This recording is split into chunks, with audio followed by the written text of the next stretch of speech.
ខ្ញុំមានប្រភេទពួក Pro 12.9 3គ្រាប់សម្រាប់ recommend ទៅកាន់បងប្អូនទាំងគ្នា3គ្រាប់នេះវាមានលក្ខណៈពិសេសផ្សេងៗគ្នាមួយគ្រាប់នៅក្នុងដៃរបស់ខ្ញុំនេះគឺប្រភេទពួក 12.9 M2 ហើយជាប្រភេទពួកពេញ 256G SIM Wi-Fi បងប្អូនទាំងគ្នាអានេះគឺប្រើបាន SIM ក៏បានប្រើ Wi-Fi ក៏បានហើយ storage វាធំណាស់បងប្អូនទាំងគ្នា storage វាគឺធំមែនតើ 256G ម៉ាស៊ីននេះគឺស្អាតទាំងអស់បងប្អូនទាំងគ្នាវាស្ទើរតែខាងលើនេះមិនតិចទេនេះវាប៉ះខាងលើនេះមិនតិចតែប៉ុណ្្នឹងឯងនេះវាសឹកខាងលើនេះបន្តិចតែប៉ុណ្្នឹងឯងប៉ុន្តែអត់មានជួមអត់មានដាននេះទេហើយខ្ញុំបញ្ជាក់អាវ៉ាន់នេះគឺសនំសេណែនហ្មងបងប្អូនទាំងគ្នាគឺស្អាតទាំងអស់ណាស្ទើរតែខាងលើនឹងមិនតិចតែប៉ុណ្្នឹងឯងនេះបងប្អូនទាំងគ្នាតិចមែនតើបើនិយាយទៅតិចមែនតើ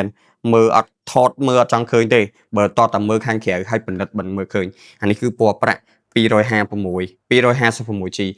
បើម៉ាស៊ីននេះវិញវាមានលក្ខណៈខុសពីម៉ាស៊ីនមុន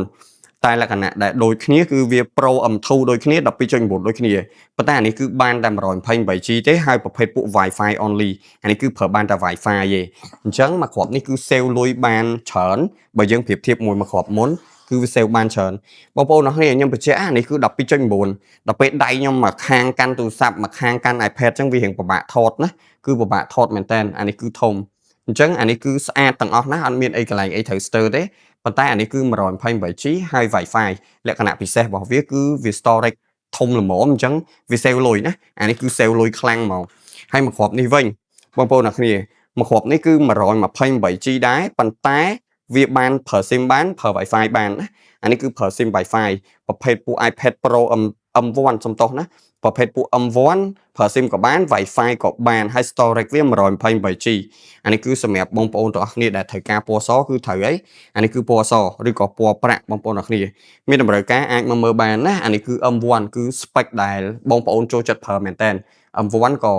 performance វាអត់ខុសមួយ M2 ហ្មងទេគឺខុសអាចប្រមាណ10ទៅ 15% ទេបើយើងប្រើជាមួយនឹងការងារស្រាលគឺអត់ដឹងថាមួយណាជា M1 ឬក៏មួយណាជា M2 ទេតោះតែយើងអស់ការងារធ្ងន់ទៅយើងឃើញភាពខុសគ្នាអញ្ចឹងសម្រាប់បងប្អូនដែលគាត់មានតម្រូវការណាជាមួយនឹង iPad Pro ប្រភេទពួក 12.9 inch ឬក៏ត្រូវការខ្ញុំថតអាមួយណាបន្ថែមឲ្យអីអាចឆាតមកក្នុង page ឬក៏តាម Telegram បានណាកុំឆាតតាម TikTok ព្រោះ TikTok អត់មានអ្នក reply ទេ